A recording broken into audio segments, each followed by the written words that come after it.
부처님께서 제자들과 함께 뜨거운 태양이 내리쬐는 흘길을 걷고 계셨습니다. 바람 한 점 없는 날이었고 길가에 핀 작은 들꽃들조차 더위에 지쳐 고개를 푹 숙이고 있는 그런 날이었습니다. 제자들의 이마에는 땀방울이 맺혀 흘러내렸고 가사자락은 흙먼지로 인해 본래의 색을 잃어가고 있었습니다.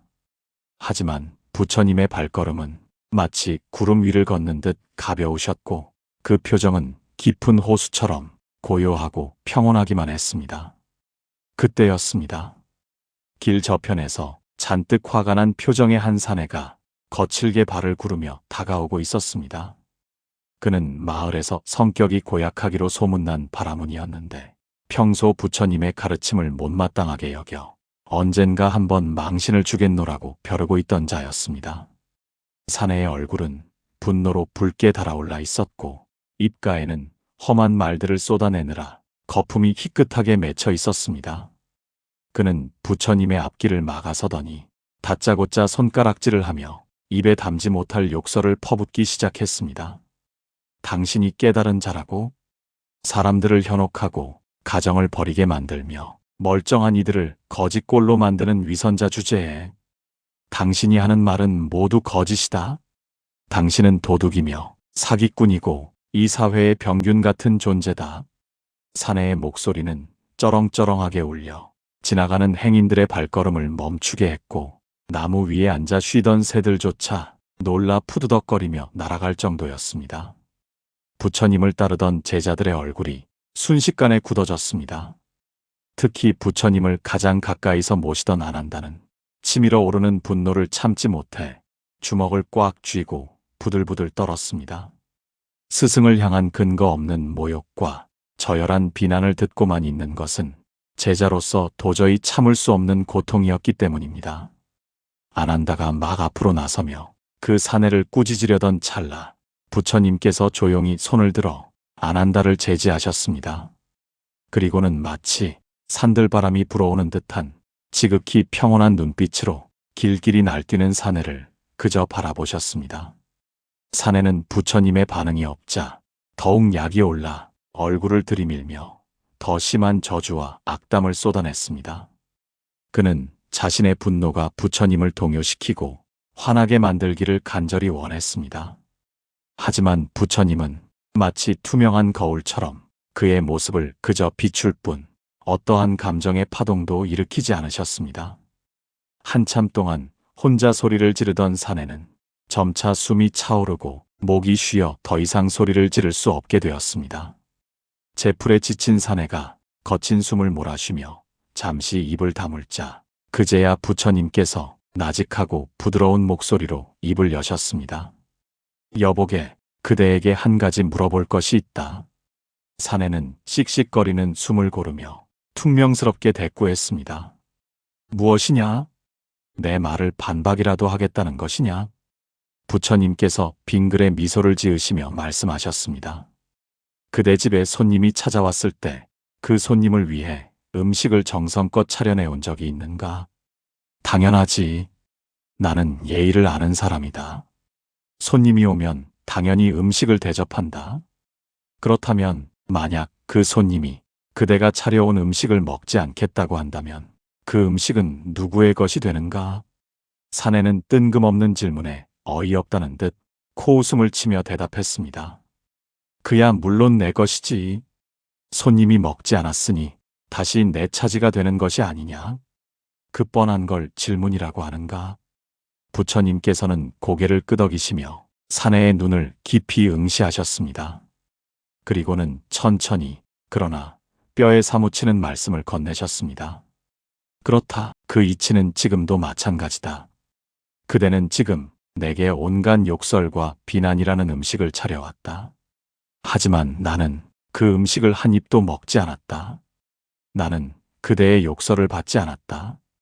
그러니 그대가 쏟아낸 그 모든 욕설과 분노는 이제 누구의 것이 되겠는가? 사내는 순간 망치로 머리를 얻어맞은 듯 멍해졌습니다. 자신이 뱉은 말들이 허공을 맴돌다 다시 자신의 입속으로, 자신의 귓속으로, 자신의 가슴 속으로 되돌아오는 것을 느꼈습니다. 부처님께서는 당황한 사내를 향해 연민 가득한 눈빛으로 다시 말씀하셨습니다. 하늘을 향해 침을 뱉어 보아라. 그 침은 하늘에 닿지 않고 오히려 뱉은 사람의 얼굴에 떨어져 더러워질 뿐이다. 바람을 거슬러 흙먼지를 던져보아라. 그 먼지는 바람에 날려 오히려 던진 사람의 눈에 들어가 고통을 줄 것이다. 분노도 이와 같다. 상대가 받지 않으면 그 분노는 고스란히 그대에게 돌아가 그대 자신을 태우고 병들게 할 뿐이다. 나는 그대가 주는 고통을 받지 않았으니 그 고통은 오직 그대만의 몫이다. 이야기를 듣고 계신 여러분, 우리는 살아가면서 수많은 성난 사내들을 마주합니다. 직장 상사일 수도 있고 무례한 고객일 수도 있으며 때로는 가장 가까운 가족이나 친구일 수도 있습니다. 그들은 자신의 감정을 주체하지 못해 우리에게 화를 던지고 비난을 퍼붓고 모욕이라는 선물을 억지로 안겨주려 합니다. 그럴 때 여러분은 어떻게 반응하시나요? 그 선물을 넙죽 받아들고는 왜 나에게 이런 쓰레기를 주냐며 같이 화를 내고 싸우지는 않으신가요? 우리가 누군가의 말 때문에 상처받는 이유는 그 사람이 나쁜 말을 했기 때문이 아니라 그 말을 우리가 내 것으로 받아들였기 때문입니다. 누군가 쓰레기 봉투를 여러분 집 앞에 던져두고 갔다고 칩시다. 여러분은 그 봉투를 열어서 내용물을 하나하나 확인하고 냄새를 맡으며 온 집안에 그 쓰레기를 뿌려놓으시겠습니까? 아닐 것입니다. 그냥 그 자리에 두고 무시하거나 내 것이 아니라고 단호하게 말하면 그만입니다. 사람의 본성이 못된 이들이 시비를 걸어올 때 가장 최고의 복수는 그들과 똑같이 되어주지 않는 것입니다. 그들이 원하는 것은 여러분이 화를 내고 동요하고 자신과 똑같은 진흙탕 속으로 들어와 뒹구는 것입니다. 하지만 여러분이 반응하지 않는다면 마치 허공에 주먹질을 하는 것처럼 그들은 스스로의 분노에 지쳐 쓰러지게 됩니다. 상대가 던지는 모욕을 반성하십시오. 마음속으로 조용히 되뇌십시오. 나는 이 선물을 받지 않겠습니다. 이 감정은 당신의 것입니다. 그러면 그 지독한 말들은 여러분의 마음이라는 현관을 넘지 못하고 그 말을 뱉은 주인의 품으로 돌아가게 됩니다. 며칠이 지났습니다. 부처님 일행은 어느 작은 마을의 숲에서 하룻밤을 묵게 되었습니다. 그날 밤 제자들 사이에서 작은 소란이 일었습니다. 새로 들어온 젊은 수행자가 동료 수행자에게 억울한 누명을 쓰고 비난을 당해 울분을 토하고 있었던 것입니다. 동료는 젊은 수행자가 자신의 바로를 훔쳐갔다고 의심하며 사람들 앞에서 그를 도둑으로 몰아세웠습니다.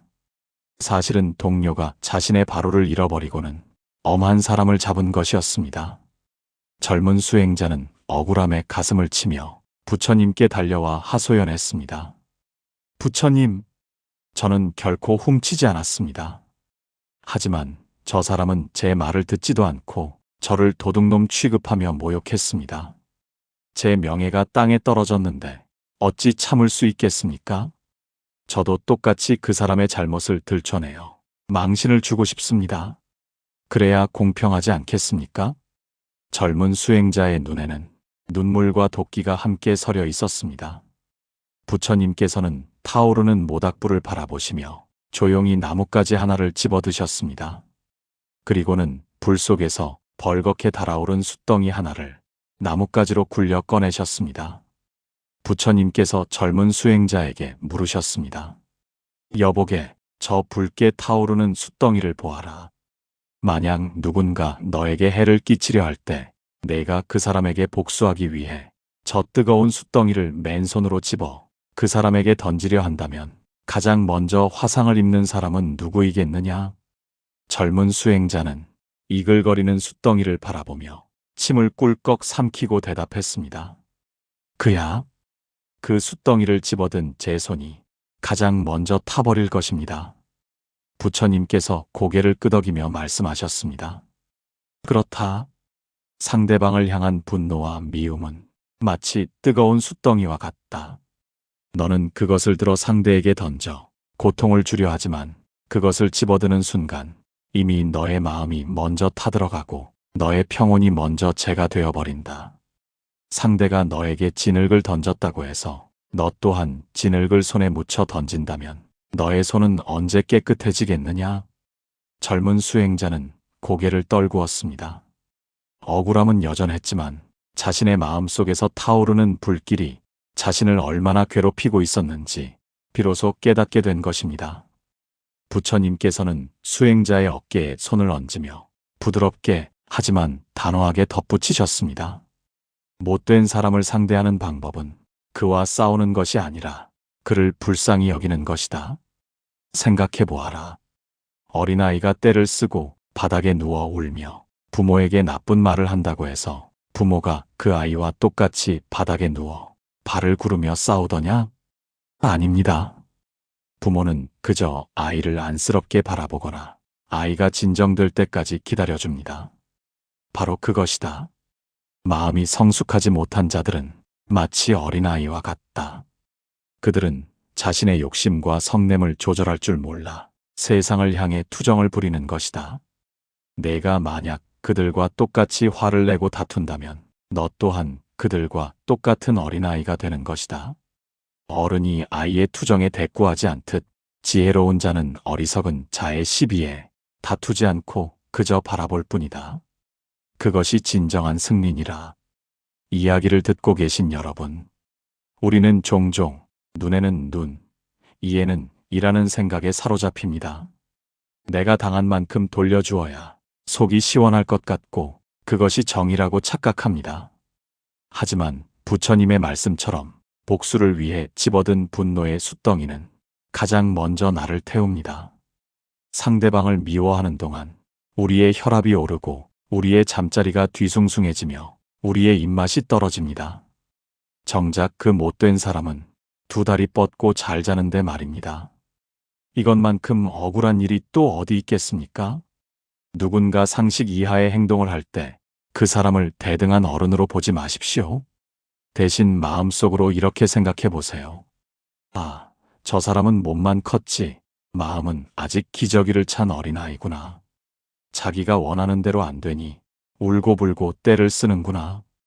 여러분이 식당에서 밥을 먹는데 옆 테이블에 3살짜리 꼬마가 여러분을 쳐다보며 바보라고 소리쳤다고 가정해 봅시다. 여러분은 그 꼬마 멱살을 잡고 내가 왜 바보냐 사과해라 하며 싸우시겠습니까? 아니면 그저 허허 녀석 참하고 웃어 넘기시겠습니까? 대부분 웃어 넘길 것입니다. 상대가 어린아이라는 것을 알기 때문입니다. 본성이 못된 사람, 매사에 시비를 거는 사람, 남을 깎아내려야 자신이 올라간다고 믿는 사람. 이들은 모두 마음의 나이가 어린 사람들입니다. 그들이 나이가 많든 지위가 높든 돈이 많든 상관없습니다. 남을 괴롭히는 것으로 자신의 존재감을 확인하려 한다면 그는 여전히 영적인 어린아이에 불과합니다. 그러니 그들과 다투려 하지 마십시오. 아이와 싸워 이겨봤자 얻을 것은 아무것도 없습니다. 그저 그들을 철없는 조카를 보듯 혹은 떼쓰는 아이를 보듯 측은한 눈빛으로 바라보십시오. 참 힘들게 사는구나. 마음이 얼마나 지옥 같으면 저러고 다닐까. 이렇게 생각하는 순간 여러분은 그 상황의 지배자가 됩니다. 분노의 피해자가 아니라 자비로운 관찰자가 되는 것입니다. 계절이 바뀌어 어느덧 서늘한 바람이 부는 가을이 되었습니다. 부처님과 제자들은 큰 강이 흐르는 강가에 도착했습니다.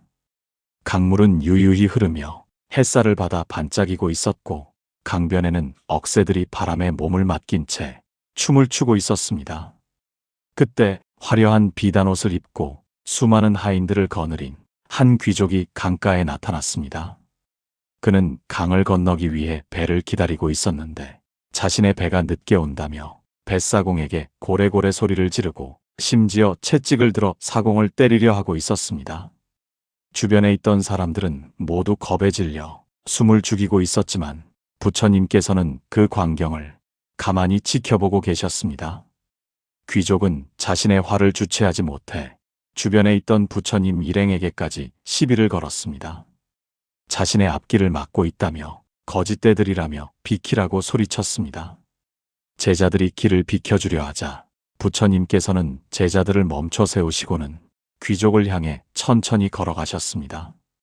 귀족은 부처님의 기품 있는 모습에 잠시 주춤했지만 이내 자신의 자존심을 세우기 위해 더욱 크게 소리쳤습니다. 너는 무엇이냐? 내 앞에서 고개를 숙이지 않고 감히 눈을 마주치다니. 부처님께서는 귀족의 고함 소리에도 아랑곳하지 않고 부드러운 미소를 지으며 말씀하셨습니다.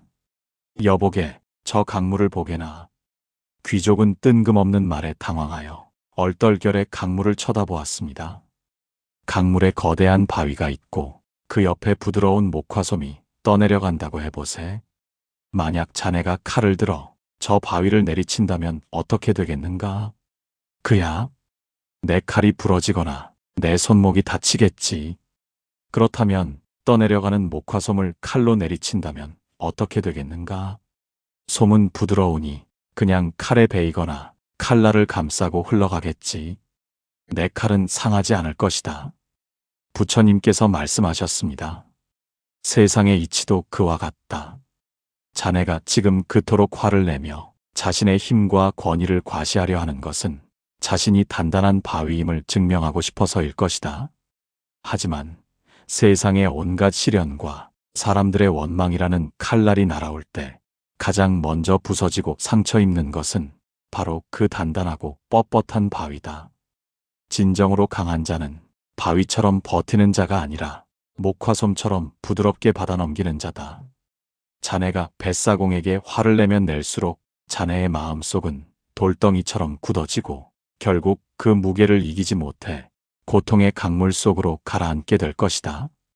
왜 스스로를 괴롭히며 무거운 돌덩이가 되려 하는가? 귀족은 얼굴이 붉어졌습니다.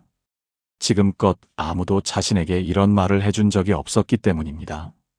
모두가 자신의 힘 앞에 굽실거리거나 두려워 피하기만 했지 자신의 화가 결국 자신을 해친다는 사실을 알려준 이는 없었습니다.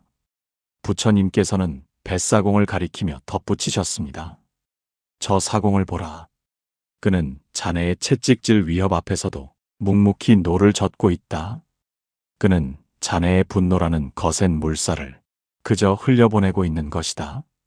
지금 이 순간 진정한 강자는 소리 지르는 자네가 아니라 침묵하는 저 사공이다. 못된 성정은 병이다. 자네는 지금 마음의 병을 앓고 있는 환자일 뿐이다. 나는 환자와 싸우지 않는다. 다만 치료해주고 싶을 뿐이다. 이야기를 듣고 계신 여러분, 우리는 강한 사람이 되고 싶어 합니다. 누가 나를 건드리면 즉각 반응하고 더 큰 목소리로 제압해야 내가 무시당하지 않는다고 생각합니다. 그래서 온몸에 힘을 주고 마음을 딱딱하게 굳힌 채 가시를 세우고 살아갑니다. 하지만 부처님은 말씀하십니다. 진정으로 강한 것은 부드러운 것이다. 못된 사람들은 사실 겁이 많은 사람들입니다. 자신이 약하다는 것을 들킬까봐 먼저 공격하고 먼저 화를 내고 가시돋친 말로 무장하는 것입니다. 그들은 마음의 여유가 없어서 작은 자극에도 바위처럼 부딪히고 깨집니다. 그들을 대할 때 여러분이 똑같이 단단한 바위가 되어 부딪히려 하지 마십시오. 그러면 둘 다 깨질 뿐입니다. 대신 부드러운 솜이 되십시오. 흐르는 물이 되십시오. 그들이 칼을 휘두르면 그저 스윽 피하거나 부드럽게 감싸 안아 힘을 빼버리십시오. 유도 선수가 상대의 힘을 이용해 넘기듯 상대의 악의를 부드러움으로 흘려보내는 것, 그것이 진짜 내공이고 진짜 어른의 태도입니다. 나는 환자와 싸우지 않는다. 이 말씀을 꼭 기억하십시오. 상처 주는 말을 일삼는 사람은 성격이 나쁜 사람이기 이전에 마음이 아픈 사람입니다.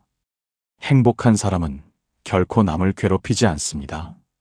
남을 괴롭히는 사람은 자신이 불행하기 때문에 그 불행을 남에게 전염시키려 하는 것입니다. 마치 독감에 걸린 사람이 기침을 하듯 그들은 분노를 기침처럼 뱉어내는 것입니다. 여러분이 독감 환자에게 왜 기침을 하냐? 곧 따지고 멱살을 잡지는 않지 않습니까? 그저 마스크를 쓰고 피하거나 약을 건네줄 뿐입니다. 못된 사람을 만났을 때 저 사람은 지금 마음의 독감을 심하게 앓고 있구나라고 생각하세요.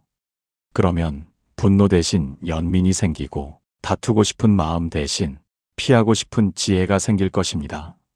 마지막 에피소드입니다. 어느 날 부처님께서 탁발을 마치고 돌아오시는 길에 한 노파를 만나셨습니다. 그 노파는 평생을 시장 바닥에서 생선을 팔며 거칠게 살아온 분이었습니다.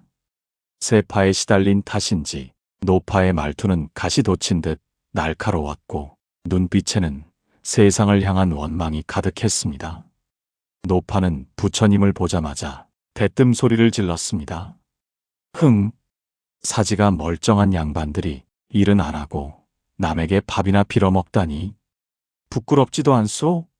나는 뼈 빠지게 일해서 겨우 먹고 사는데 당신들은 무슨 팔자가 좋아 그리 편하게 사는 거요? 노파의 말에는 자신의 고단한 삶에 대한 한탄과 수행자들에 대한 이유 없는 적개심이 섞여 있었습니다. 함께 있던 제자들은 또다시 얼굴을 붉히며 불쾌해했습니다. 하지만 부처님께서는 노파의 거친 손과 깊게 패인 주름 그리고 구분 등을 가만히 바라보셨습니다. 부처님의 눈에는 노파의 욕설이 들리는 것이 아니라 노파의 고통스러운 삶이 보였습니다. 평생을 치열하게 경쟁하고 남을 헐뜯어야만 살아남을 수 있었던 그 척박한 세월이 느껴지셨습니다. 부처님께서는 가지고 계시던 물병을 열어 노파에게 건네셨습니다. 할머니, 많이 목이 마르신 듯하군요. 이 물이라도 한 모금 드십시오. 노파는 부처님의 예상 밖의 반응에 흠칫 놀랐습니다. 자신은 욕을 했는데 상대는 물을 건네니 말입니다. 노파는 퉁명스럽게 물을 받아 마셨지만 그 표정은 아까보다 한결 누그러져 있었습니다. 부처님께서 노파의 눈을 맞추며 나직이 말씀하셨습니다. 가시나무가 남을 찌르는 것은 자신이 뾰족하기 때문이기도 하지만 사실은 자신을 보호하고 싶어서입니다. 할머니께서 세상 사람들에게 날카로운 말을 던지는 것도 그동안 세상이 할머니를 너무 아프게 했기 때문이겠지요. 얼마나 힘들고 고단하셨습니까? 이제는 그 가시를 좀 내려놓으셔도 됩니다. 아무도 할머니를 해치지 않습니다. 부처님의 따뜻한 위로에 평생을 독하게만 살아왔던 노파의 눈에서 굵은 눈물방울이 뚝뚝 떨어졌습니다. 아무도 내게 힘들지 않냐고 물어봐 준 적이 없었어. 모두가 나를 드세다고 욕만 했지. 노파는 자리에 주저앉아 어린아이처럼 엉엉 울기 시작했습니다. 부처님께서는 노파가 실컷 울도록 기다려주셨습니다. 노파의 못된 본성은 사실 살려달라는 비명이었습니다. 상처받은 어린아이가 갑옷을 입고 칼을 휘두르고 있었을 뿐이었습니다. 부처님께서는 그 갑옷을 벗겨주시고 그 안에 있는 여린 아이를 안아주신 것입니다. 이야기를 듣고 계신 여러분, 이것이 바로 부처님께서 말씀하신 못된 사람을 어린아이 보듯 대하라는 가르침의 핵심입니다. 우리가 만나는 악인들 중에는 정말 순수한 악의를 가진 사람도 있겠지만 대부분은 상처받은 영혼들입니다. 자신의 고통을 처리할 줄 몰라 남에게 전가하는 미성숙한 존재들입니다. 물론 모든 못된 사람을 다 받아주고 치유해 주라는 뜻은 아닙니다. 우리는 부처님이 아니기에 그럴 힘이 없을 수도 있습니다. 하지만 적어도 그들과 똑같은 수준으로 떨어져 진흙탕 싸움을 하지는 말아야 합니다.